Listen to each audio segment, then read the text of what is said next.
Bonjour Jacques Dédier, quelle a été votre démarche? Bonjour, nous sommes le 25 août 2015. En 2013, ma femme et moi-même avons mis un an à récolter 70 signatures de médecins et 36 signatures d'élus des départements 04 et 05 sur une pétition portant le logo de l'association Accès-PICA. Cette pétition demandait aux 4 députés des départements 04 et 05 une enquête parlementaire au sujet des chemtrails et un arrêt immédiat des épandages. Je m'étais engagé à rencontrer ces 4 députés. Monsieur Gilbert Sauvant ne m'a pas reçu. Madame Karine Berger m'a dit être pilote d'avion et que pour elle, ces traînées étaient des traînées de condensation des avions de chasse de la base d'Orange et que nous étions des farfelus. Monsieur Christophe Castaner m'a écouté religieusement pendant 1 heure et n'a pas donné suite. Le seul député à avoir respecté ces signatures est Joël Giraud, qui après notre rencontre du 28 octobre 2013 a dès le 12 novembre posé une question écrite au gouvernement au sujet des chemtrails. En répondant au bout de 6 mois que ces traînées sont de la condensation, le gouvernement continue à mépriser les observations de milliers de citoyens. En septembre 2014, je rencontre Rosario et Antonio Marciano, les auteurs du documentaire Guerre secrète, que je remercie de m'avoir autorisé à utiliser. En décembre 2014, le cancérologue Henri Joyeux, le député Joël Giraud et le scientifique Bernard Taillé s'engagent pour la préface du film Guerre secrète en version française. Ce 25 août 2015, le seul à avoir honoré ses engagements est le scientifique Bernard Taillé, que nous avions interviewé avec la participation de Céline et Olivier. Bonjour Bernard Taillé, nous sommes le 23 janvier 2015 et nous vous remercions de nous accueillir dans notre laboratoire. Pouvez-vous nous présenter votre activité? Bonjour. Alors, je suis aujourd'hui un vieux monsieur, mais j'ai fait des études de chimie organique jusqu'au stade d'obtenir un doctorat de 3e cycle. Tout ça, ça se passait en 71 à Marseille. Des années plus tard, après avoir travaillé dans le domaine de l'industrie de l'instrumentation de chimie analytique, en particulier aux États-Unis pendant plusieurs années, l'idée m'est venue de monter un laboratoire basé sur la spectrométrie de masse. Pourquoi ça? Parce que cette technique, vous voyez un tel instrument derrière moi, cette technique présente l'avantage, et c'est unique, de permettre d'identifier des molécules sans avoir besoin d'une idée préconçue. Des molécules dont on ne sait pas si elles seront là, on les identifie par leur spectre de masse. Donc c'est une technique d'identification, et non pas seulement de quantification. Voilà. À 2 reprises, vous avez analysé des filaments tombés du ciel. Pouvez-vous nous en dire plus? Bien sûr. Un exemple de filaments qui me sont parvenus le 12 novembre 2012 de la part d'une dame qui s'appelle Madame Dumas, qui venait d'assister donc à une chute très importante de ces filaments, dont je vous avoue que je n'avais jamais entendu parler. Comme je ne sors pas de mon trou, les filaments ne rentrent pas ici et j'ai pas souvent l'occasion de me promener la tête en l'air, donc voilà. Mais par contre, il y a des milliers de gens qui ont observé ça, j'ai découvert ça, et qui se posent évidemment la question de savoir qu'est-ce que c'est. Est-ce que ce sont des araignées, des caca d'oiseaux ou autre chose? Voilà, donc j'ai été confronté à ce problème, ça m'a pris un bout de temps pour savoir comment introduire un morceau de filament dans cette machine, puis j'y suis parvenu. Après coup, je me suis rendu compte que j'étais pas le premier, il y a un laboratoire italien qui s'est posé les mêmes questions et qui a trouvé les mêmes réponses que moi. Bref, oui, on arrive tous à la conclusion que ça n'est pas naturel, et que la main de l'homme est passée par là. Alors, ça tombe du ciel, c'est pas naturel, et les questions se posent donc. Voilà, alors j'apporte un certain nombre de réponses, mes analyses ont permis d'apporter quelques réponses sur la composition et sur la dangerosité éventuelle de ces filaments,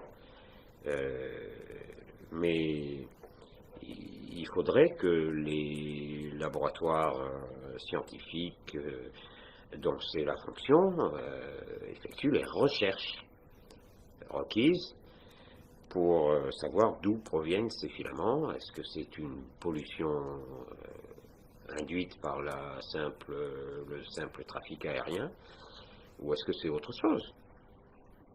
Expliquez-nous déjà les conséquences des produits analysés sur notre santé. Alors, j'ai trouvé un très grand nombre de molécules que je ne suis pas parvenu à identifier toutes, mais par contre, un certain nombre de molécules ont été identifiées par comparaison avec une spectrothèque dont je dispose et qui me permettent d'affirmer que les phtalates, par exemple, qui sont présents dans tous ces échantillons et surtout les échantillons que j'ai pu analyser depuis 2012, donc, les phtalates sont très connus parce que très utilisés dans l'industrie des plastiques en particulier, sont très connus pour être des perturbateurs endocriniens.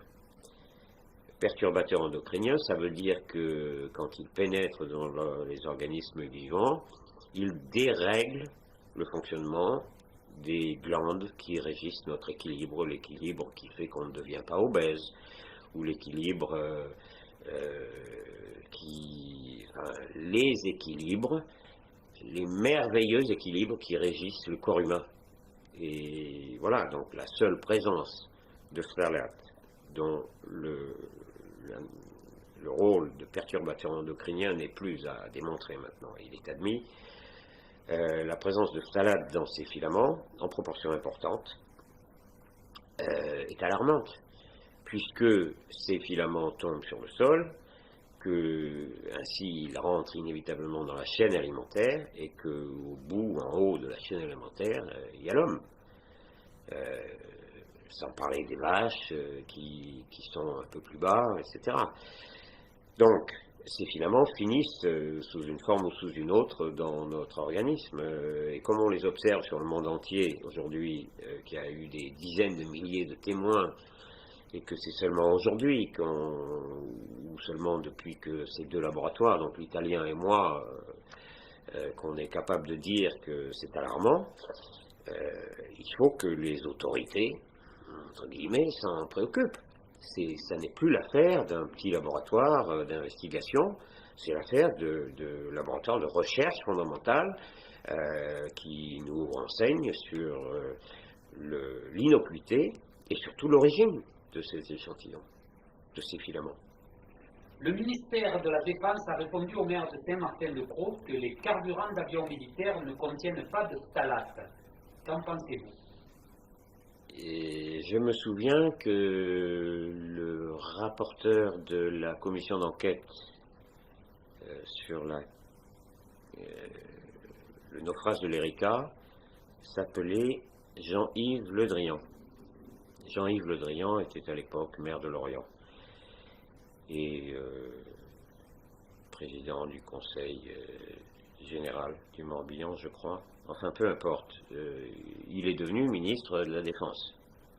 Donc là, ce sont donc les propos de Jean-Yves Le Drian, et je retrouve le même langage. Il circulait, il n'y a rien à voir. Donc, c'est pas le genre de réponse qu'on attend d'autorité. Alors, c'est pas le rôle du ministère de la Défense de veiller à la santé, de surveiller la santé des citoyens français, mais les autorités doivent apporter une autre réponse que celle de dire c'est pas nous. Il n'empêche que les filaments tombent, qu'on les analyse et qu'on trouve des phtalates dedans. Ils tombent du ciel. On est en droit de se poser la question de savoir si, par hasard, ça ne serait pas des avions c'est pas complètement idiot. Alors, manifestement, mon rapport n'a pas été lu de manière objective, et manifestement, les bonnes questions ne sont pas posées. Les questions ne sont pas posées. On a des réponses qui ne sont pas étayées. On n'a pas de demande d'échantillon, on n'a pas de... j'ai reçu la visite d'aucun représentant du ministère de la Défense. Étudions la question. Ça, je n'en veux pas, c'est irrecevable. C'est irrecevable. Après avoir reçu ça, je reçois ça. Enfin, on me prend pour un imbécile. Monsieur Le Drian, vous me prenez de nouveau pour un imbécile? 2 fois. C'est lourd, hein. Ça fait beaucoup. Alors, vous cherchiez à l'époque de l'ERICA à discréditer le laboratoire Analytica. 20 ans plus tard, il est toujours là. Et vous ne me discréditerez pas 2 fois. Pas 2 fois. Monsieur Le Drian, taisez-vous. Taisez-vous. C'est indigne.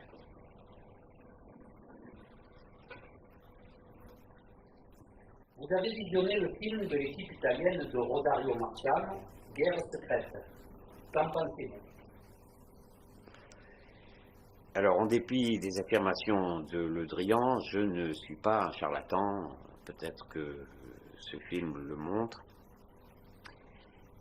Je suis un scientifique. Le traitement de la chute de ces filaments aéroportés dans le film, c'est un sujet sur lequel je n'ai pas à émettre d'opinion, je n'ai pas de compétences particulières pour porter un jugement sur ce que ce film évoque par ailleurs. Moi, ce que j'ai fait, c'est l'analyse de la composition chimique, une analyse préliminaire de la composition chimique de ces filaments qui nous tombent sur la tête et dans le monde entier, ces épisodes sont rapportés dans le monde entier. C'est pas anodin pour la santé des gens qui sont sur Terre, c'est peut-être gênant pour la communication des ministères, mais c'est aussi gênant pour la santé des gens, des vaches qui broutent, des gens qui boivent le lait des vaches, enfin, bref, il faut que l'on sache d'où viennent ces phtalates, qu'on fasse cesser ces déversements et qu'on en comprenne donc l'origine. Moi, tout ce que je peux dire, c'est que dans les phtalates qui nous tombent sur la tête, dans les filaments qui nous tombent sur la tête, il y a des phtalates. Voilà. Ça, personne ne peut me contredire, sauf Monsieur Le Drian, peut-être, mais bon, les faits sont là. Voilà, je ne peux pas en dire plus, je ne veux pas rentrer dans d'autres considérations, il n'est pas impossible que ces filaments se soient formés sur Terre, qu'ils aient été entraînés dans l'air et qu'ils retombent, donc on ne peut pas formellement accuser l'aviation. Mais bon, quand même, il faut savoir que les avions, ce sont de véritables usines, qu'ils contiennent des lubrifiants, des carburants, tout un tas de produits chimiques extrêmement complexes, pas du tout anodins sur le plan de la santé publique, et que la réponse du ministère de la Défense m'importe peu finalement, que Le Drian continue sur sa lancée, mais c'est pas au ministère de la Défense de se prononcer, c'est au ministère de l'environnement. C'est un problème environnemental et de santé publique. Donc que les ministères de la Santé et de l'Environnement se mêlent de cette affaire et qu'ils expliquent aux citoyens qui reçoivent ces filaments d'où ils viennent, comment faire cesser ces retombées et quels sont les risques que les gens qui ont été déjà exposés ont d'ores et déjà encourus. Et quelles sont les mesures prises pour que ces risques cessent. Quelle conclusion peut-on tirer de vos analyses? Ben, écoutez, le plus simple, c'est que je relise ce qui figure à la fin d'un rapport qui circule sur Internet librement. Les connaissances préliminaires et partielles, que le laboratoire Analytica est parvenu à obtenir sur la composition de ces filaments aéroportés sont alarmantes, puisqu'il est maintenant démontré qu'ils transportent des perturbateurs endocriniens, ces fameux phtalates, et que ces retombées sont inévitablement susceptibles d'affecter la surface entière du globe terrestre et d'affecter la chaîne alimentaire. Voilà, rien à ajouter. Je vous remercie beaucoup, M. Taillé, de nous avoir accordé cette interview. Merci à vous. Au plaisir.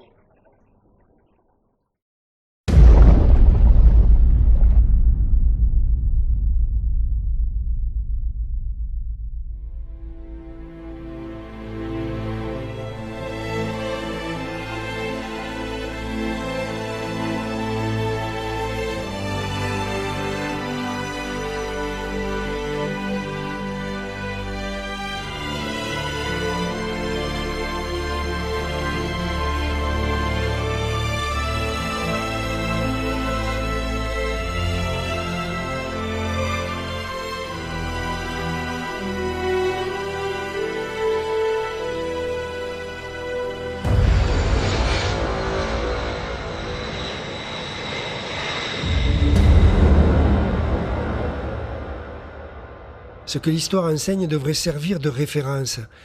Mais parfois l'histoire n'enseigne rien, ou alors c'est un bien piètre professeur. Car il n'y a pas pire sourd que celui qui ne veut pas entendre, et pire aveugle que celui qui ne veut pas voir. Toutes les théories dans le domaine scientifique sont valables tant que l'on ne vient pas démontrer le contraire. Une utopie peut constituer une méthode de travail, être considérée comme une hypothèse de travail. L'important est que les données, les faits, ne soient pas niés.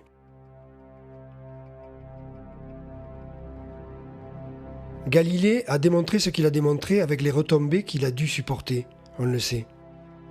Qu'il ait été réhabilité par le Vatican 500 ans plus tard ne change rien. S'il n'avait pas eu l'intuition de ce dont il a eu l'intuition, les 4 premiers satellites de Jupiter, justement appelés Galilée, lui, il les a découverts avec une longue vue que n'importe quel enfant pourrait posséder aujourd'hui. Il est clair que ce qui compte est avant tout la curiosité, l'intuition. Malheureusement, l'intuition a toujours nagé à contre-courant. Il faut donc être obstiné, tenace, constant et souvent payé de sa propre poche aussi.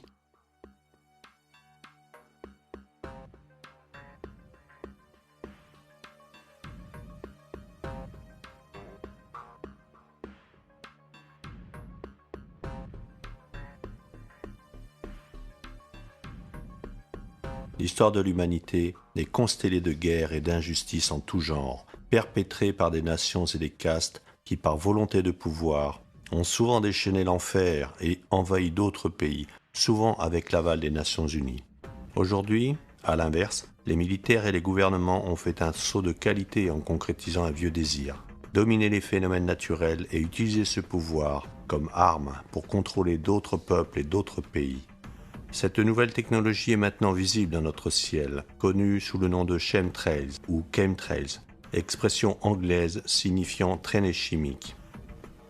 Le terme chemtrail, d'origine militaire, figure dans l'acte de préservation de l'environnement, une proposition de loi faite en 2002 par le représentant du Congrès, Dennis Kucinich. Ce parlementaire américain demandait l'abandon de toute arme exotique, incluant les chemtrails. Sa proposition de loi fut approuvée, mais avec des coupes draconiennes. La référence à toute arme exotique fut enlevée. Plus précisément aujourd'hui, nous pouvons définir ces traînées chimiques comme des opérations de géo-ingénierie clandestine. Ce document, un programme national recommandé pour la modification de temps, révélé en 1966, est une preuve écrasante. Ce devrait être une forte sonnette d'alarme pour tous ceux qui nient encore l'existence d'activités massives de modification météorologique et climatique, opérations qui sont accomplies par les différents gouvernements dans le monde entier. Le document entier révèle une abondance de détails, l'existence de programmes de modification du temps aux États-Unis, programmes mis en œuvre 10 ans avant la rédaction du texte en question. Le texte décrit une commission spéciale destinée à coordonner les multiples agences gouvernementales impliquées dans ces funestes programmes de géo-ingénierie aux États-Unis, avec des collaborateurs indépendants et des universités. La commission se fixe d'évaluer et de gérer les impacts internationaux, les conséquences légales et sociales, les extinctions d'espèces vivantes, les conséquences biologiques des opérations de géo-ingénierie clandestine. En 1995, la Navy américaine a entrepris une vaste étude composée d'une dizaine de documents où sont décrites les techniques particulières employées pour la construction d'une grille de contrôle mondiale constituée d'une série d'instruments. Entre l'étude et la manipulation de l'ionosphère, la création de couches qui dissimulent des caractéristiques particulières, les aérosols, les micro-ondes, l'emploi de poussières intelligentes ou smart dust, la création et la destruction de brouillards et des nuages, la stimulation des pluies, la désertification forcée de vastes zones. Le document est connu sous le titre « Contrôler le temps en 2025 ».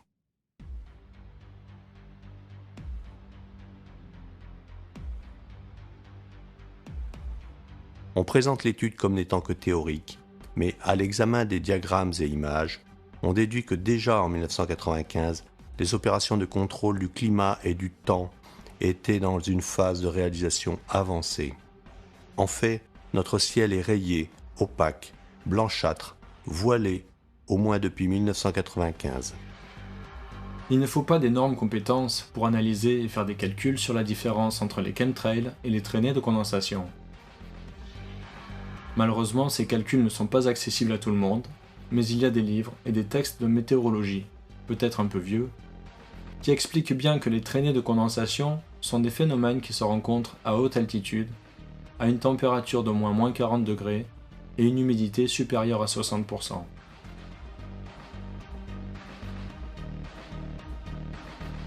Mais au-delà de la volonté de faire des calculs, il faut avoir la volonté de lire et de se renseigner.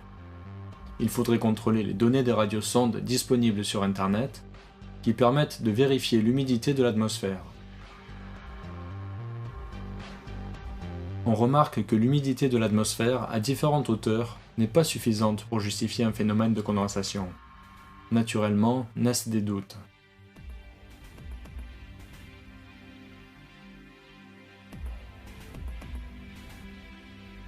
Ce que nous voyons là ne sont pas de vraies traînées de condensation. Tout d'abord, qu'est-ce qu'une traînée de condensation ? C'est une zone de fluide, liquide ou gazeux, située immédiatement à l'arrière d'un solide en mouvement par rapport à ce fluide, caractérisé par le fait que le mouvement y forme généralement des tourbillons. Les traînées de condensation en anglais sont aussi appelées contrails, abréviation de condensation trails. Leur formation dépend des conditions atmosphériques spécifiques, température inférieure à -40 degrés Celsius et humidité relative de au moins 70%, altitude supérieure à 8000 mètres, pression atmosphérique idéale. La pression atmosphérique est un paramètre déterminant. Elle change avec la température. Elle descend quand la température augmente parce que l'air chaud tend à se dilater. Donc, il est moins dense et plus léger. Il est naturel que de tels paramètres changent et leur variation faible dépend d'abord de la latitude. Par exemple, il est peu probable que se forme une traînée de condensation dans une région équatoriale où l'air est chaud toute l'année. En outre, à haute altitude, l'air est très sec, raison pour laquelle les traînées de condensation y sont rares.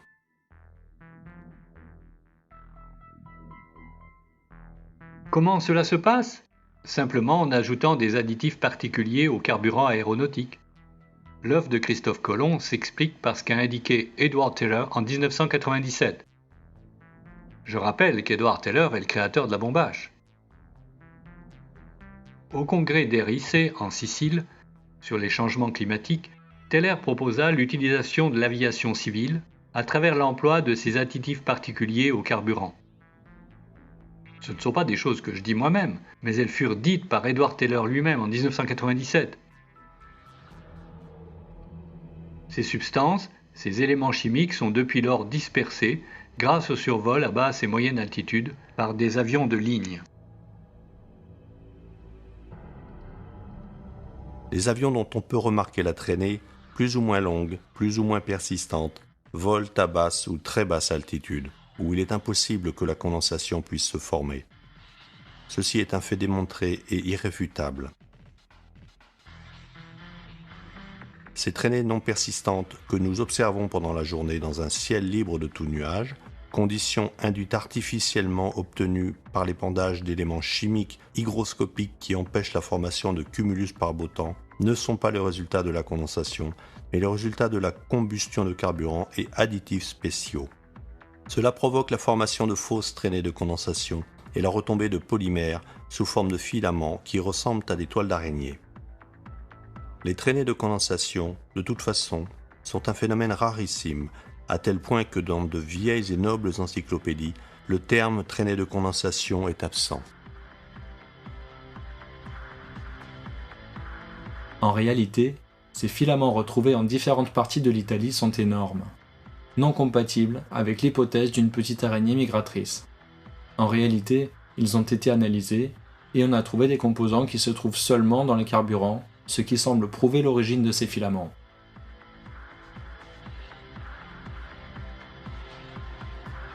Les moteurs turbofans avec high bypass, utilisés au moins depuis les années 1970, ne peuvent pas produire de traînées de condensation, parce que les 80% d'air qui les traversent ne rentrent pas dans la chambre de combustion. À la sortie, donc, les gaz non brûlés sont relativement froids. Ceci implique que les propulseurs actuels ne peuvent en aucun cas générer des traînées de condensation.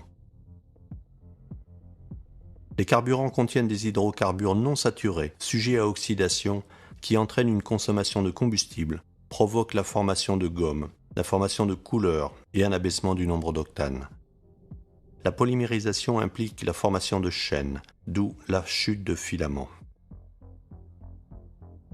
Le docteur Teller, un des pionniers de la bombe atomique, prix Nobel, un des responsables, au moins moralement, des massacres japonais d'Hiroshima et de Nagasaki, a imaginé, il y a quelques années, un projet pour défendre, selon lui, la Terre des rayons du Soleil qui seraient en train de la réchauffer.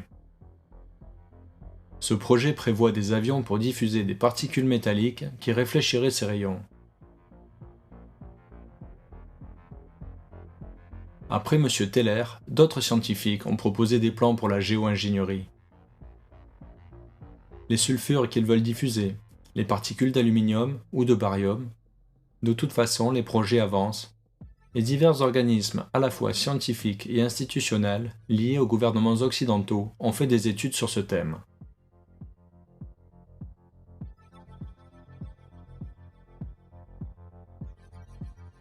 Donc, la géo-ingénierie est un sujet dont on discute toujours, surtout près des institutions scientifiques et aussi près de différents gouvernements occidentaux.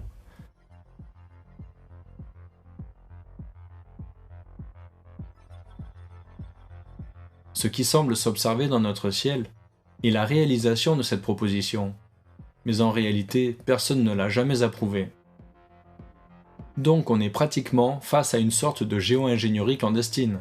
Même si les buts ne sont probablement pas bienveillants, le but officiel serait de défendre la planète contre les radiations.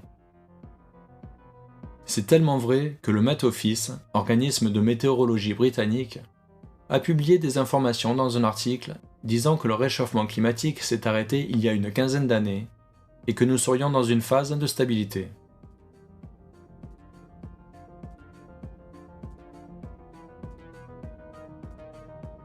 Les signaux radars sont atténués par l'oxygène et la vapeur d'eau dans l'atmosphère terrestre.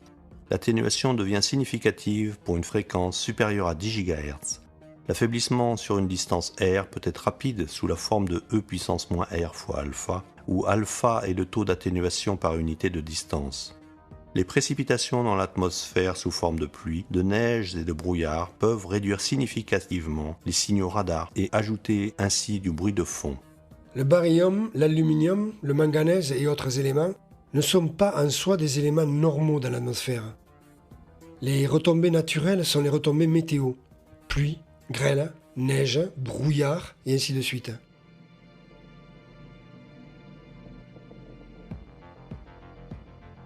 En analysant les retombées de ces événements atmosphériques, nous avons trouvé des choses qui ne doivent pas s'y trouver. Donc, quand il pleut, nous recueillons avec toutes les précautions nécessaires l'eau de pluie, nous la faisons analyser, et nous avons vu qu'il y a des éléments qui ne sont absolument pas concevables. Que sont donc alors les traînées qui salissent notre ciel ? Les traînées chimiques sont un phénomène artificiel. Elles sont émises par les avions commerciaux ou par les avions militaires. Elles contiennent de nombreux polluants, en premier lieu les éléments chimiques additifs utilisés dans les carburants aéronautiques de nouvelle génération, barium, aluminium, manganèse. Les analyses chimiques conduites dans de nombreux pays ont vérifié la présence d'autres éléments et composants. Thorium et césium radioactifs, cuivre, titane, cadmium, gallium, silice, lithium, cobalt, plomb, nickel, fer, dibromoéthylène, un insecticide nocif selon l'EPA, l'Agence de protection de l'environnement des États-Unis. On y retrouve aussi des agents pathogènes, champignons, bactéries et virus. Si la présence de fausses traînées de condensation est sans doute induite par la combustion de carburants et d'additifs spéciaux comme le Stadis 450, le triméthyle d'aluminium ou le carburant Al-Hais, il reste le problème des filaments de rechute qui immanquablement passent pour des toiles d'araignée volantes. Quelle est la composition des filaments produits par le passage de ces avions ?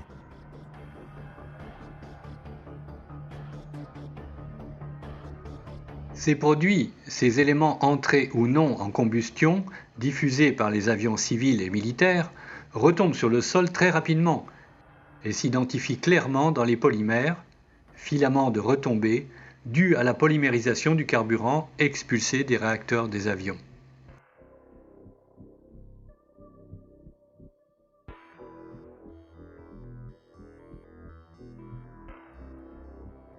Des études françaises, réalisées par un laboratoire certifié, ont démontré qu'il y a une étroite corrélation entre les carburants aéronautiques et la retombée de filaments polymères qui ne sont donc pas, comme le dit la désinformation ou le comité SICAP qui s'occupe de ce sujet, au nom de je ne sais quelle autorité. Il ne s'agit pas de toiles d'araignée volantes, mais il s'agit bien de la retombée de polymères due au vieillissement des carburants. Par ailleurs, et ceci est confirmé par l'observation des fichiers descriptifs des additifs anti-polymérisation et donc anti-production de caoutchouc, de filaments présents sur le marché.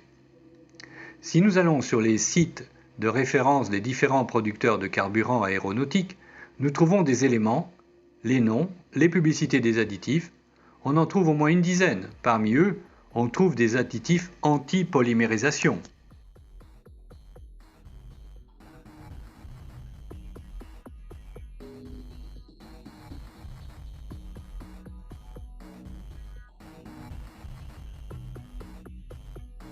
En 2012, les filaments ont été analysés par un laboratoire français certifié. Les analyses ont été interprétées et les résultats sont décrits dans ce rapport analytique. Ces filaments dispersés par les avions sont des organismes polymères complexes à base de composés chimiques synthétiques, comme le prouve l'analyse menée sur de nombreux produits par leur décomposition thermique, parmi lesquelles diverses molécules qui se trouvent communément dans les carburants. Les 4 échantillons étudiés contiennent divers composés aromatiques, des produits synthétiques toxiques, dont les phtalates. 3 d'entre eux contiennent le DEHP, un phtalate particulièrement redouté parce qu'il interfère avec le système endocrinien humain. Toutes les molécules organiques, en particulier les composés hétérocycliques présents sur les échantillons de filaments dispersés, posent un vrai problème de santé publique et d'impact environnemental.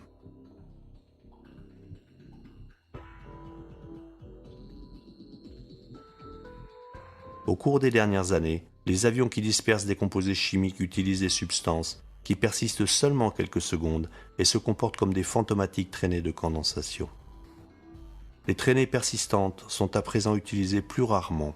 Le plus souvent, des substances pulvérisées peuvent se confondre avec des traînées de condensation, mais elles n'en sont pas. Alors, comment les distinguer ? Très simple.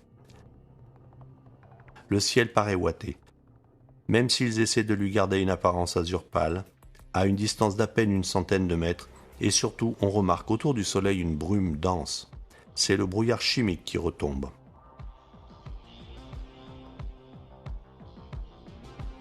En outre, les traînées non persistantes, à l'apparence de traînées de condensation, sont situées à la même altitude que les cumulus.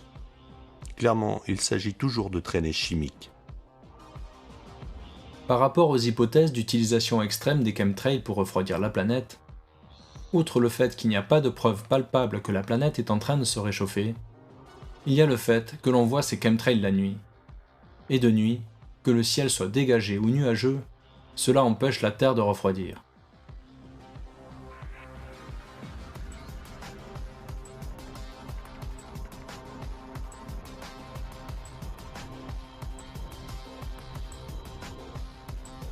Les va-et-vient incessants dans le ciel s'expliquent parce qu'il s'agit d'une activité où les auteurs et les intérêts en jeu sont multiples, civils ou stratégiques.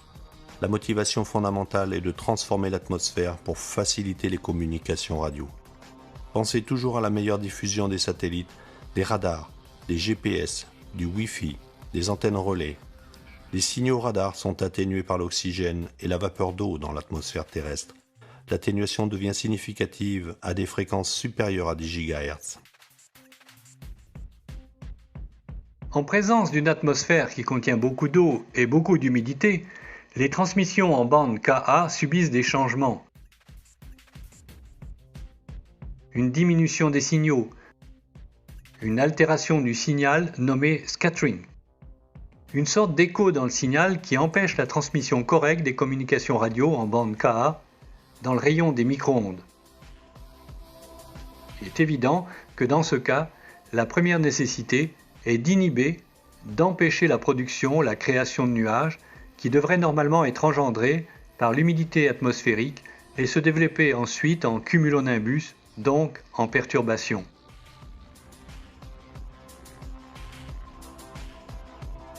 Il s'agit donc d'une modification du climat interdite dans les conventions signées au niveau mondial.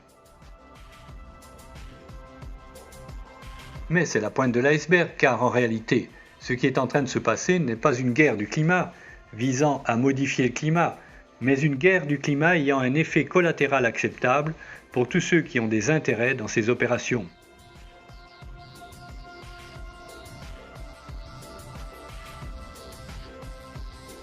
Dans la mesure où toutes les communications MTS, radars satellitaires aussi bien civils que militaires, les communications relatives à la structure et à la gestion des satellites pour GPS, tant civils que militaires, ces appareils électroniques ne fonctionnent pas s'il y a des nuages.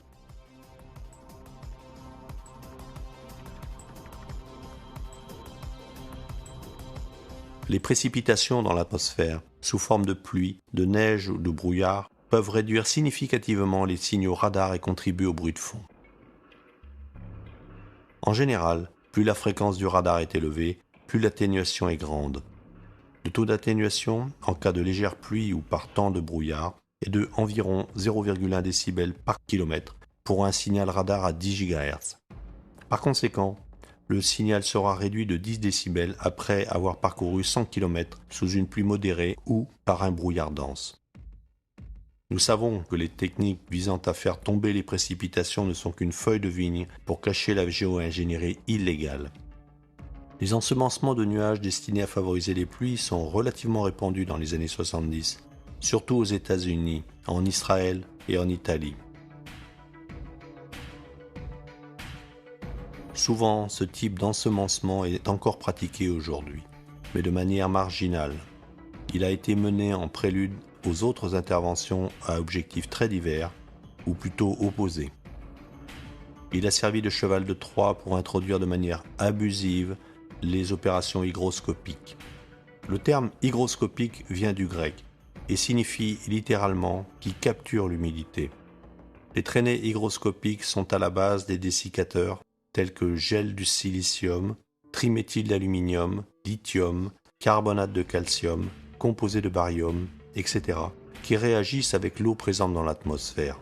Au travers des réactions chimiques, ils cassent les liens moléculaires entre l'hydrogène et l'oxygène, abaissant souvent de façon considérable l'humidité de l'air et empêchant ainsi la formation de nuages. Le résultat de ces réactions chimiques est aussi la dispersion d'autres composants nuisibles. L'humidité et les nuages, surtout les cumulus qui sont des réservoirs de pluie et qui se trouvent à basse altitude, sont les ennemis des systèmes radars et satellitaires qui opèrent dans la bande particulière de fréquence, la bande Ka. Les nuages naturels dérangent et ils déphasent les signaux électromagnétiques. Ce phénomène est appelé scattering. Les militaires ont résolu le problème en détruisant la formation des nuages. Les escadrilles d'avions civils ou militaires bloquent ou affaiblissent les perturbations par la diffusion de composés toxiques ou chimiques. Habituellement, pour ces opérations, les avions volent à basse ou très basse altitude au niveau des nuages. Ceci se produit parce que les courants ascendants portent ces composés vers les nuages naturels, qui sont dissous et remplacés par une patine grisâtre. Les traînées hygroscopiques dessicatives, persistantes ou non persistantes, provoquent un effet de serre puisqu'elles créent un réseau qui emprisonne la radiation infrarouge associée à une énergie thermique, la chaleur en provenance du sol. Ces traînées, en se répandant et en s'élargissant, voilent la lumière du soleil, interférant avec la photosynthèse et tous les processus biologiques de tous les êtres vivants. Elles rendent le ciel opaque ou rayé, provoquent la sécheresse ou, quand l'énergie d'un front perturbé rencontre un espace limité, des ouragans destructeurs. Ainsi, certaines fréquences électromagnétiques cassent le lien entre l'oxygène et l'hydrogène dans la molécule d'eau. Ensuite, ces émissions radio peuvent être employées pour réduire l'humidité sans recourir aux composés chimiques dessicateurs. Malheureusement, le potentiel du système de communication radio et les nombreux conflits qui ensanglantent la planète se renforcent pour la dévastation de l'environnement et l'accroissement de graves maladies parfois mortelles parmi la population. La vie et la santé sont sacrifiées sur l'autel des intérêts économiques et stratégiques. Pour manipuler le climat, il est possible d'utiliser deux types de substances. D'un côté, des substances hygroscopiques qui absorbent l'humidité, comme si elles asséchaient les nuages, ou alors, il est possible de disperser des substances qui amorcent la formation de la condensation. La condensation à haute altitude se forme plus facilement s'il y a des impuretés, ce qu'on appelle noyaux de condensation. Fournir artificiellement ces noyaux de condensation facilite les précipitations. Cela veut dire que les chemtrails peuvent être utilisés pour plusieurs buts. On peut les utiliser pour modifier le temps en temps de paix, et en temps de guerre pour optimiser aussi les transmissions dans les camps militaires.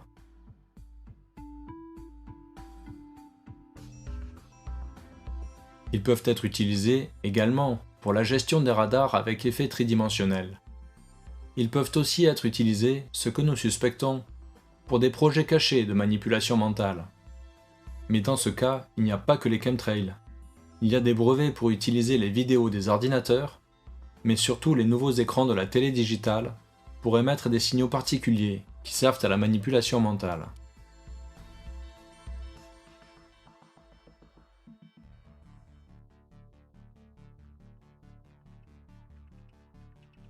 Les intérêts en jeu permettent de comprendre quels sont les objectifs.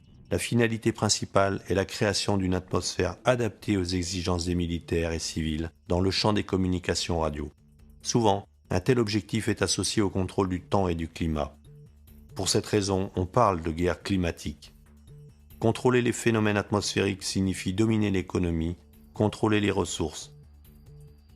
Ils peuvent endommager ou détruire les récoltes de l'ennemi et donc provoquer sécheresse prolongée et pluies torrentielles.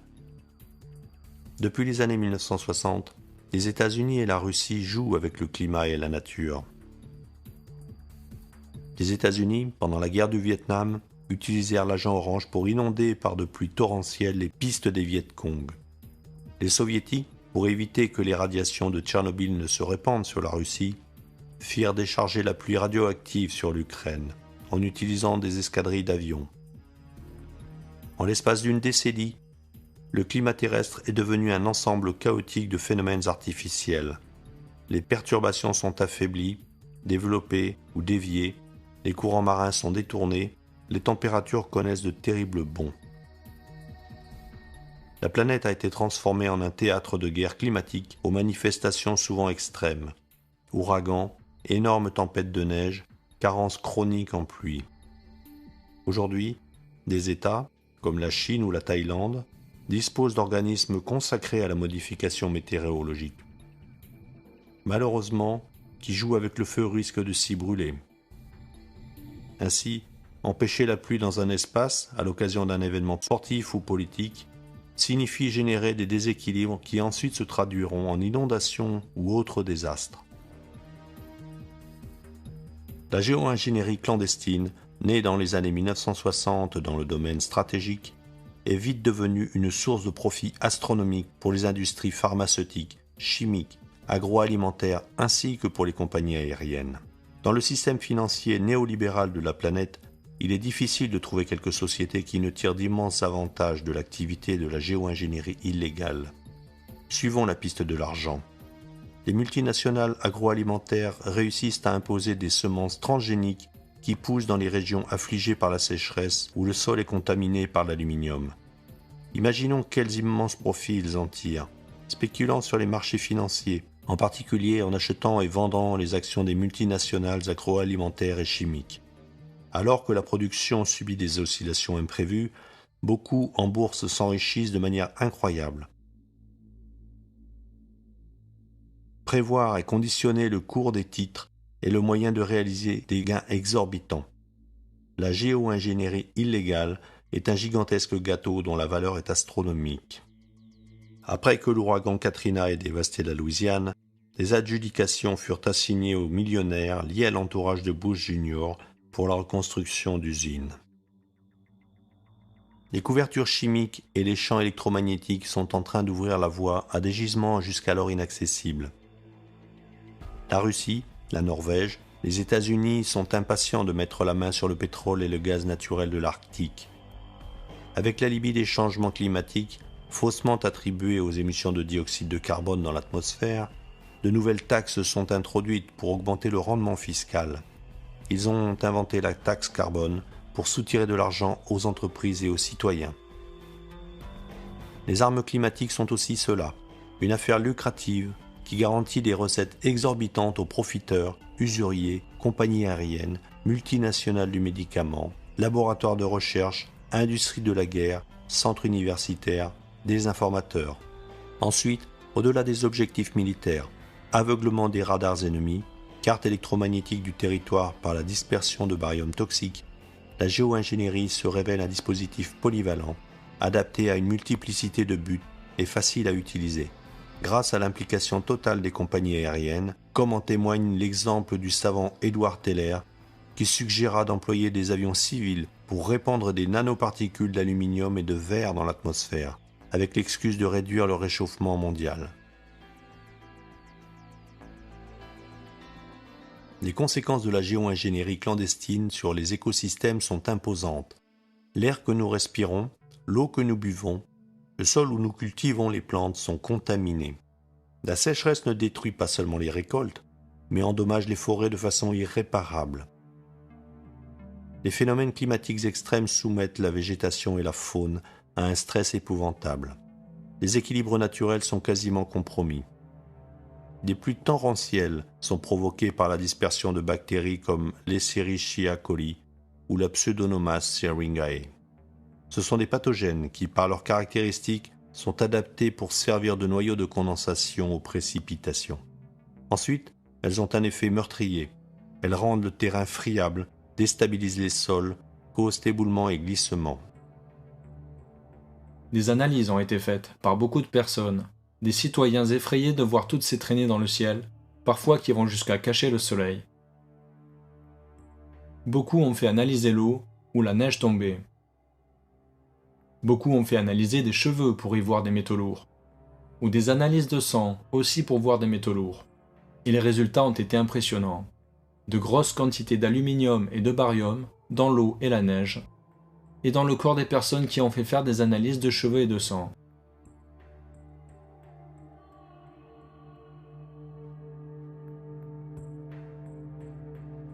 Tout cela peut concourir à toute une série de pathologies. Le barium crée de gros problèmes de fatigue musculaire, donc il peut endommager le cœur. Le barium peut causer de gros problèmes aux organes internes. L'aluminium est un métal neurotoxique. Il influence négativement le système nerveux. Il peut concourir à la démence, peut déclencher des maladies comme Alzheimer et Parkinson.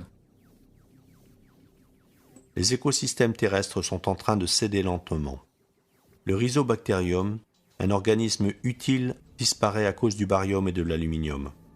Ce nutriment est responsable du déplacement des nutriments du sol jusqu'au système radiculaire de la plante. Le barium et l'aluminium sont alcalins et modifient le pH de l'eau et du terrain, le portant à de tels niveaux que les plantes ne peuvent survivre. La grande mortalité des abeilles est emblématique. Ces insectes utiles, dont dépend la pollinisation de nombreux arbres à fruits et d'autres essences végétales, sont victimes de hautes concentrations de métaux neurotoxiques dans leur habitat. Les animaux et les plantes menacés d'une extinction rapide sont innombrables.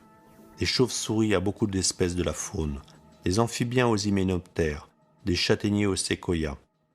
De cette manière, parasites et insectes nocifs, souvent vecteurs de maladies, prolifèrent. Il existe un lien avec ce que sont les modifications climatiques dues à des nécessités strictement stratégiques. Dans la mesure où pour empêcher les précipitations dans une zone, on provoque souvent des précipitations classiques, de véritables bombes d'eau dans une autre zone. Pour ce faire, on pratique l'ensemencement, dans ce cas non hygroscopique, mais classique, pour provoquer des pluies dans des zones précises. On empêche que des pluies adviennent sur des zones représentant un intérêt particulièrement stratégique. Dans ce cas, on utilise des systèmes qui remplacent l'iodure d'argent. Parmi eux, on remarque en étudiant les brevets à disposition l'utilisation de l'Escherichia coli, de Pseudomonas syringae comme noyau de condensation, non seulement pour provoquer la pluie, mais aussi pour élever la température de givrage. C'est ainsi que se produisent de terribles pluies de grêle à des températures bien supérieures à zéro, des chutes de neige au-dessus de 3 degrés. Et c'est bien la signature de l'ensemencement pratiqué pour provoquer des pluies. Plus ou moins récemment, nous avons pu constater la contamination des cultures par des bactéries Pseudomonas aeruginosa et par l'Escherichia coli.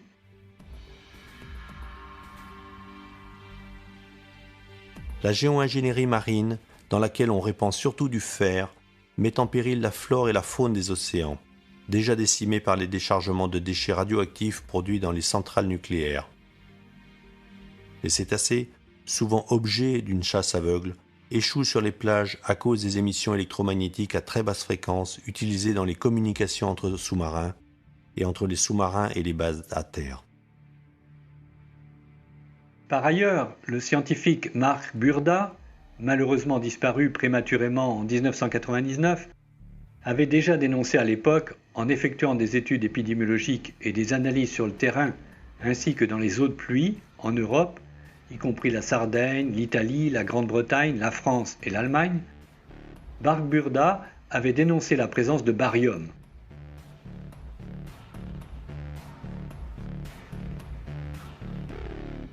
Il indiquait que ce barium était répandu par des avions militaires à des fins liées aux radiocommunications. La pollution de la géo-ingénierie ne connaît aucune frontière, de l'humus à la troposphère jusqu'à l'ozonosphère. Le biologiste Michael Castle observe que la particule Welbach est nuisible aux êtres humains et à l'environnement. Ce mélange chimique contient de l'aluminium, du thorium, du zirconium et d'autres métaux réfléchissants dont 2% sont des éléments radioactifs. Beaucoup de régions dans le monde souffrent de ce que l'on pourrait appeler la pollution au thorium. Le thorium ne peut provenir que des dispersions effectuées dans la stratosphère.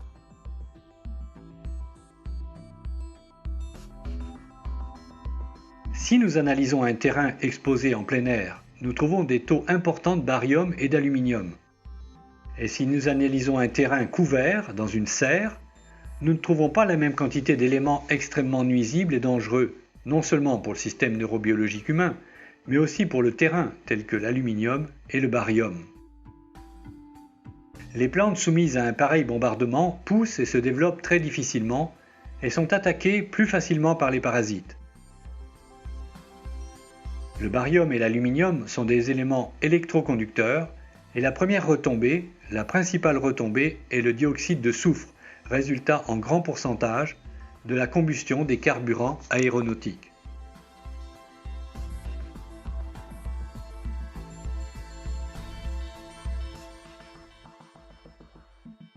Pour tenter de reconstituer la couche d'ozone déchirée par les radiations nucléaires, ils utilisent le sélénium, un hydrocarbure aromatique comme le toluen, mélangé aux isomères comme le xylène. Ces composés dispersés par les avions retombent sur la tropopause. L'ozone, ou oxygène triatomique, se forme rapidement à la suite de la diffusion du sélénium et du toluen sous l'action des ultraviolets du Soleil. C'est les réactions identiques qui forment l'ozone à basse altitude et c'est problématique. Les retombées de sélénium et de toluen s'ajoutent à l'exposition au benzène, qui est un cancérigène connu. La pollution au sélénium est caractéristique de l'exposition aux métaux, y compris le plomb.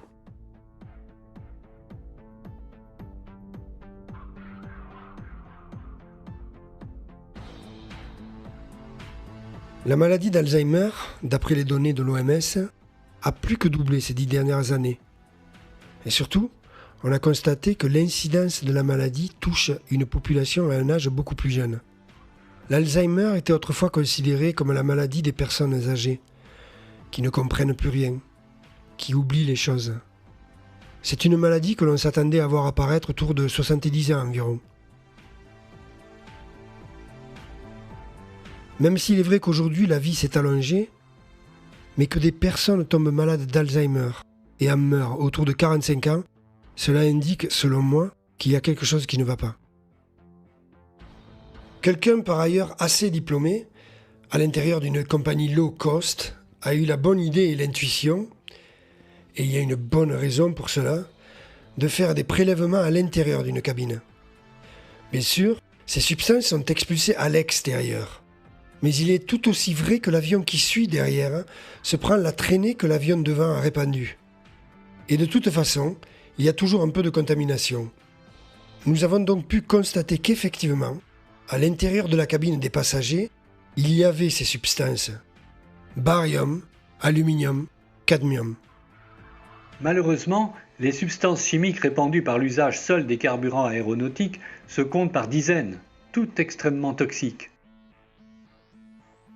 L'agronome américaine californienne Rosalind Peterson dénonce la présence de quantités énormes de dioxyde de soufre tout autour des feuillages des arbres, ce qui provoque des incendies par autocombustion et l'asphyxie des arbres. Et cela est dû au survol à basse altitude de ces avions. On peut le voir dans la présence de brouillards matinaux qui souvent ne sont pas dus à l'humidité atmosphérique, mais sont la preuve de retombées de ces substances chimiques, entre autres du dioxyde de soufre.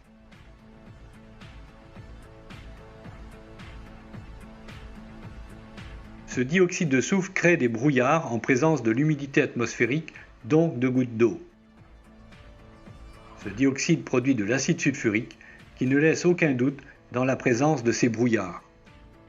Les conséquences de la géo-ingénierie clandestine sur tous les êtres humains sont facilement imaginables. Ces 10 dernières années, les maladies neurodégénératives, les AVC et les tumeurs ont connu une flambée. Beaucoup de pathologies dépendent d'un environnement toujours plus pollué. La principale cause de cette pollution est vraiment la géo-ingénierie, à présent à l'origine de désagréments plus ou moins fastidieux ou de graves infections. Les métaux, aluminium, barium, fer, strontium, manganèse, qui s'accumulent dans l'organisme, surtout dans le cerveau, expliquent pourquoi Alzheimer et Parkinson sont en train d'atteindre des niveaux élevés, épidémiques. De plus, l'âge de l'apparition des maladies neurodégénératives baisse de manière épouvantable. Les Espagnols ont un terme assez fort, fumigation. Et effectivement, c'est ce qu'il se passe. On nous gaze comme si nous étions des rats. Les résultats peuvent être observés surtout dans l'efficacité moindre des terrains, qui sont de moins en moins capables de faire pousser des cultures exposées à l'air libre. La première différence apparaît là où nous devrions choisir un type de culture sous serre. Celle-ci aurait une plus grande probabilité de se développer normalement, comme cela se produisait il y a quelques années, pour une culture à l'air libre.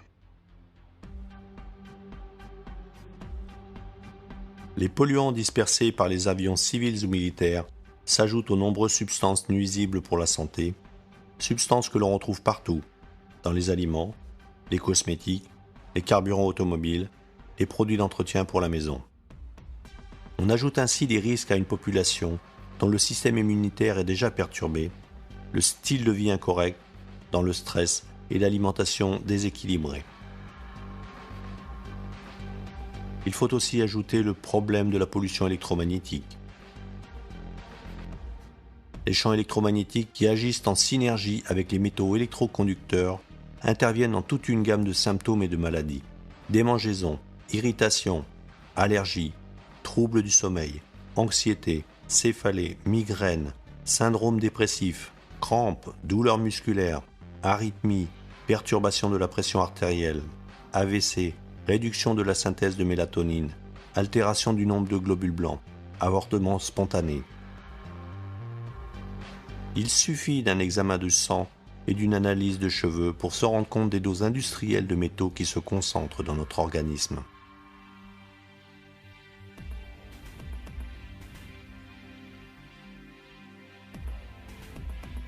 Beaucoup de personnes se demandent légitimement qui est en train de réaliser ce projet, qui est à la tête, aux commandes de ce plan qui est en train lentement d'empoisonner toute la biosphère, dès l'instant où ces traînées couvrent le ciel et nous cachent le soleil de plus en plus souvent ces dernières années.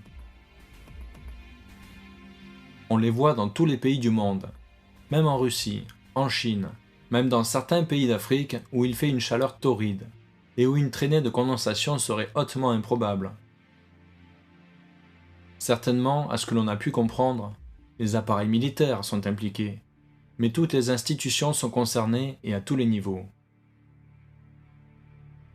Il est clair que l'homme qui se nourrit des aliments que l'agriculture produit fait partie de cette chaîne où tout est lié. Si nous allons chercher un produit non génétiquement modifié, des produits biologiques, ainsi appelés parce que naturels, si nous voulons faire l'analyse d'une pomme, d'une poire, d'une tomate, quel que soit le fruit qui a été exposé et s'est développé à l'air libre, entre les retombées des nanopolymères qui contiennent des phtalates dangereux pour le système endocrinien, des métaux, du dioxyde de soufre, du benzène et tant d'autres, du toluène, il est clair que ces éléments de l'agriculture biologique ne sont pas plus bio que cela. C'est à cause de cela que les gens tombent malades plus tôt. Les conséquences induites sur le système respiratoire sont parmi les premières. Une toux sèche et une difficulté à respirer.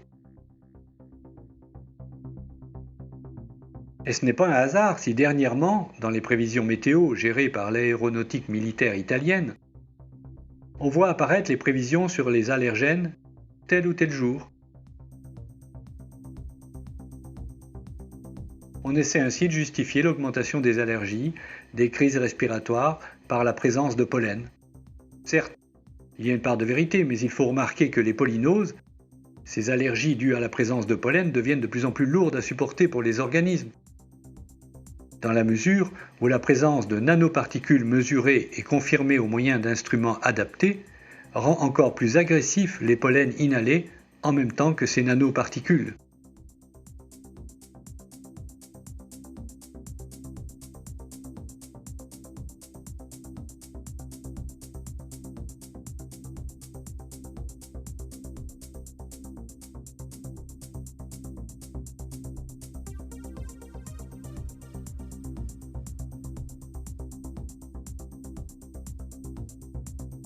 La désinformation va de pair avec les activités de géo-ingénierie clandestine. La désinformation consiste à répandre de fausses nouvelles pour cacher les vérités inconfortables. C'est l'instrument principal employé par le pouvoir pour tenir sous contrôle les citoyens et dévier leur attention vers des sujets à la mode créés ad hoc. L'effet le plus criant est celui du soi-disant effet de serre, dont les émissions de dioxyde de carbone seraient la cause. En vérité, le réchauffement climatique sert de prétexte à l'introduction de nouvelles taxes pour justifier les politiques pseudo-économiques toujours onéreuses pour la collectivité. Parmi ces politiques a été inventée la diffusion dans l'atmosphère de métaux, de sulfure, de polymères, nanoparticules de métal. Selon les partisans de la géo-ingénierie officielle, imposer un écran protecteur pour renvoyer les rayons solaires vers l'espace devrait limiter le réchauffement climatique. Ils ne se rendent pas compte des effets catastrophiques pour la vie sur Terre. Et en outre, volontairement, ils ne considèrent pas que la dispersion dans la basse atmosphère des métaux et de sulfure soit la même chose en fonction de l'effet d'atmosphère. Puisque ces composés chimiques piègent la radiation infrarouge provenant de la Terre et ne renvoient pas la chaleur. De toute façon, le changement climatique dû au dioxyde de carbone est un bel et bon mensonge qui permet aux médias de dissimuler les opérations de guerre climatique en cours depuis au moins le début des années 1960. Ces dernières années, certains vieux films ou vidéos musicales ont été remasterisés, et dans leur nouvelle version, il apparaît des traînées qui n'étaient pas dans l'original. Mais à part ce que l'on voit dans les grands médias, télévision et journaux, un aspect de plus en plus fréquent sur ces traînées de condensation ou traînées chimiques, c'est l'ironie et le ton moqueur employé. Clairement, dans ces reportages de journaux télévisés et dans les articles de journaux, on ne mentionne jamais le fait qu'il y a des scientifiques, physiciens et biologistes qui eux aussi admettent l'existence des traînées chimiques. Ces nouvelles ne sont jamais portées à la connaissance du public car elles pourraient être déstabilisantes. En réalité, on a produit beaucoup de vidéos, de photos d'avions avec des traînées qui ne partent pas du moteur, ou alors des traînées qui passent au-dessus des nuages, ou des traînées intermittentes. Des phénomènes qui ne peuvent pas être expliqués comme traînées de condensation normale des avions civils. C'est clairement difficile de donner une explication de ces images et de ces vidéos, des conséquences. L'unique stratégie pour nier l'existence des chemtrails est de se moquer de ceux qui les dénoncent, ou de ceux qui ont fait les photos ou les vidéos. Ne pouvant combattre les informations et les faits réunis depuis des années sur la question, ils cherchent à discréditer ceux qui s'exposent en dénonçant les traînées chimiques.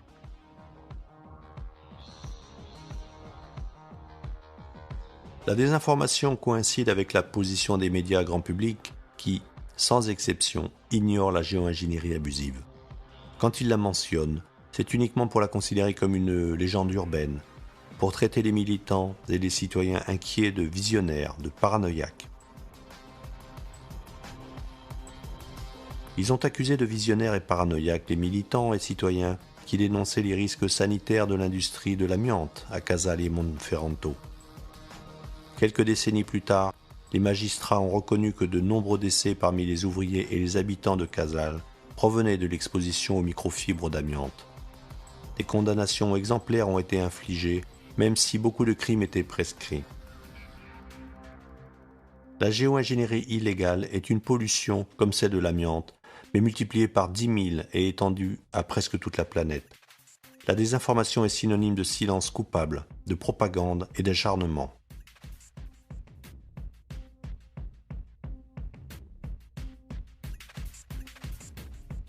Les plus acharnés sont les soi-disant débunkers, ou négationnistes et désinformateurs. Ce sont des personnes formées et endoctrinées pour désinformer, surtout dans les réseaux sociaux. Ils reçoivent des cours spéciaux financés par l'Union européenne et quelques partis politiques. Leur but principal est de créer la confusion dès que, sur Internet ou ailleurs, apparaissent des arguments épineux et de jeter le discrédit sur les chercheurs indépendants et les citoyens éveillés. Souvent, ils se présentent comme des experts, en recourant aux principes habituels d'autorité, mais si on lit leurs articles et commentaires, on ne trouve jamais une vraie réfutation, mais des positions de principe, ou, le plus souvent, des insultes et atteintes personnelles. Ils cherchent ainsi à délégitimer les interlocuteurs en les accusant d'infamie, en les calomniant sans peur d'encourir la moindre sanction, parce qu'ils sont protégés par les institutions liées à la désinformation sur l'environnement. Le rôle d'un certain nombre de comités, qui comprennent parmi les membres des intellectuels et des scientifiques prestigieux engagés dans une propagande constante en faveur du système, est central sur ce sujet. Comme les autres désinformateurs, ces spécialistes, plutôt que de nier à tâtons les faits et arguments de l'autre partie, ont recours à des considérations spécieuses et surtout à l'ironie facile, accompagnée d'arrogance et de vanité. Dès que vous grattez un peu, il se trouve qu'ils ont toujours des intérêts et des privilèges à défendre dans l'industrie pharmaceutique, la biotechnologie, la nanotechnologie et régénération de l'environnement, l'industrie chimique, militaire, les télécommunications, etc. Surtout gravitant dans le monde universitaire avec ses barons et ses intrigues, avec les sociétés de production. Tout tourne autour des collaborations et des contrats avec des entreprises publiques et privées, même avec les soi-disant groupes environnementaux qui sont en première ligne pour nier le phénomène. Caisse de résonance efficace pour la désinformation organisée, comme nous l'avons vu. L'ensemble des médias du régime, les désinformateurs sont coordonnés par un puissant appareil d'État. Ces structures subventionnent des campagnes virales pour soutenir à la télévision les versions officielles ainsi que la promotion et la diffusion de fausses informations pour aider le pouvoir.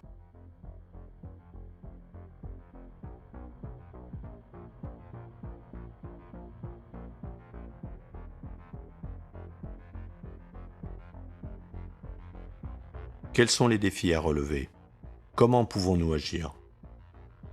Nous devons d'abord comprendre que s'opposer à la géo-ingénierie clandestine, c'est se soucier des générations futures, de nos propres enfants. Par quoi commencer?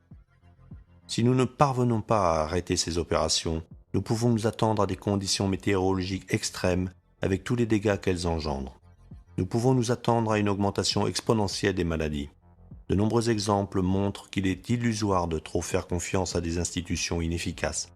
Pensons à l'inertie des autorités judiciaires et locales face aux décharges illégales dans les campagnes où ont été enterrés depuis des décennies des déchets toxiques et radioactifs et personne n'a bougé le petit doigt. Pendant des décennies ont été enterrés des déchets industriels. Les déchets se sont infiltrés dans les eaux souterraines et les sols, empoisonnant tout. Donc aujourd'hui la campagne, en particulier les provinces de Naples et de Caserte, détiennent la première place dans les statistiques épidémiologiques sur le cancer. Il n'est peut-être pas trop tard pour inverser la tendance. Nous devons essayer de faire participer les biologistes, médecins, chimistes, écologistes sérieux, les administrateurs honnêtes, en leur demandant de contribuer à l'aide de leurs connaissances et compétences. Et pour atteindre autant de personnes que possible, commençons par le voisin, les parents et les amis. N'oublions pas que sont en jeu non seulement notre santé, mais d'énormes ressources confisquées à l'ensemble de la population parce que la géo-ingénierie illégale coûte, rien que pour l'Italie, pas moins de 20 millions d'euros chaque jour. Des fonds sont détournés. Travailleurs, retraités, chômeurs, toutes les catégories vulnérables en sont victimes, maintenant plus que jamais, écrasées par des taxations implacables. Diffusons l'information, fournissons des réponses et des solutions. C'est l'occasion de retrouver notre liberté et notre dignité que les gouvernements mettent en pièces.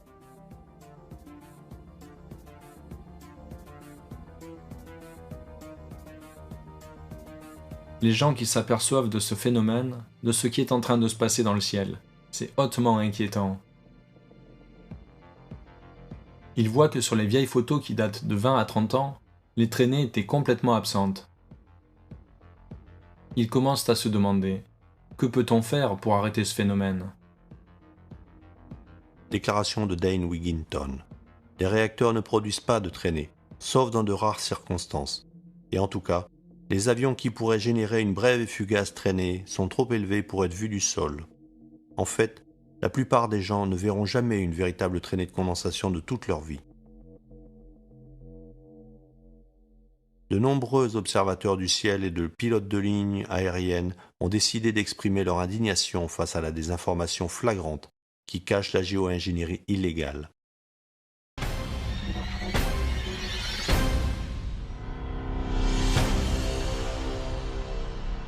Ce documentaire est dédié à notre père Pascal Marciano, qui nous a encouragés à poursuivre la recherche de la vérité, quelle qu'elle soit.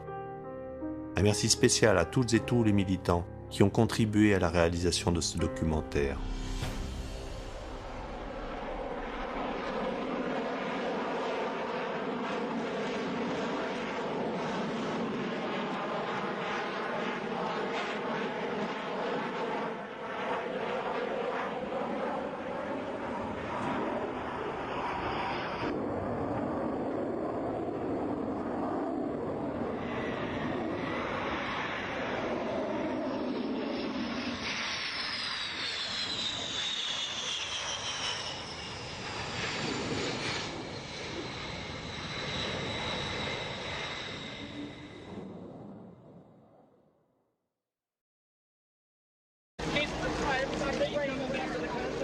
Oh yeah. Yeah, later, huh? Right, later. Just after we go. Okay.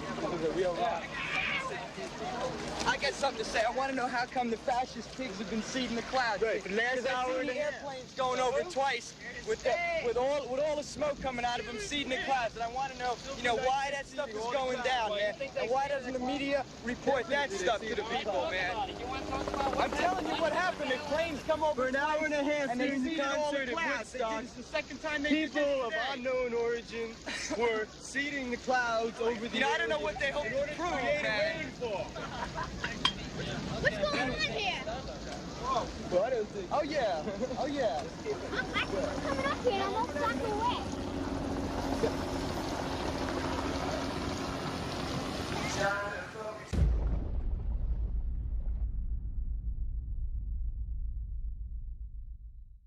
Que soit rendu ici un hommage particulier à Antonio et Rosario Marciano, qui consacrent la majeure partie de leur vie à effectuer des recherches et à nous informer sur ce plus haut crime contre l'humanité jamais commis. Merci à Bernard Taillé pour son accueil à son laboratoire et pour la pertinence de son travail sur l'étude des filaments. Merci à Denis pour la voix off et à Serge, Christian et Xavier pour les voix des intervenants. Merci à Xavier pour son souci de la perfection qu'il a animé lors du montage de ce film. Et enfin, merci à Sylvie, la présidente de l'association Ciel Voilé, pour son engagement. Vous voulez agir ? Il existe 3 associations en France. Alors, adhérez.